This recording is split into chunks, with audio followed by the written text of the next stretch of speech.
लक्ष्य आगाज से अंजाम तक।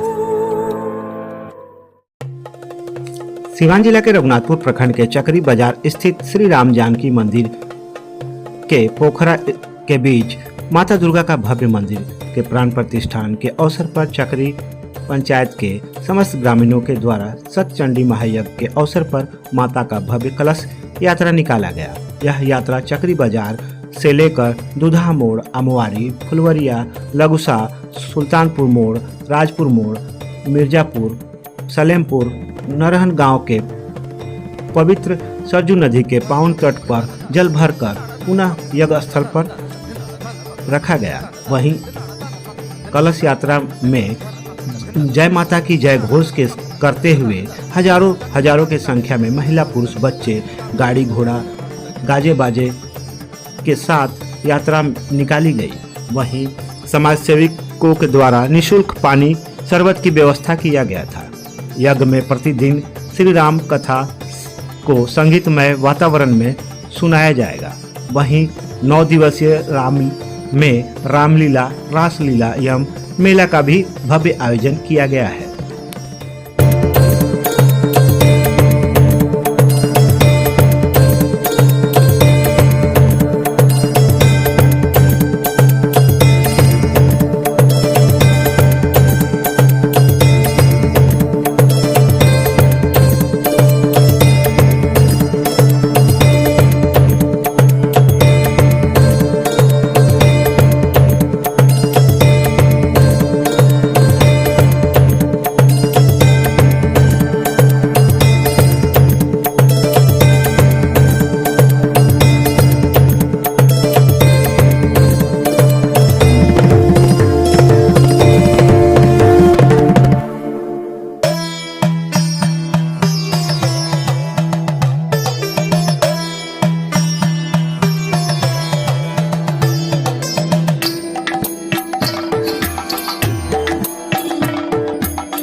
है। इस लाल रंग के सब्सक्राइब के बटन को दबाकर चैनल को जरूर सब्सक्राइब कर लें और साथ ही लगे इस घंटी के बटन को भी जरूर दबाएं। तो अगली वीडियो में फिर मिलेंगे दोस्तों, तब तक के लिए धन्यवाद।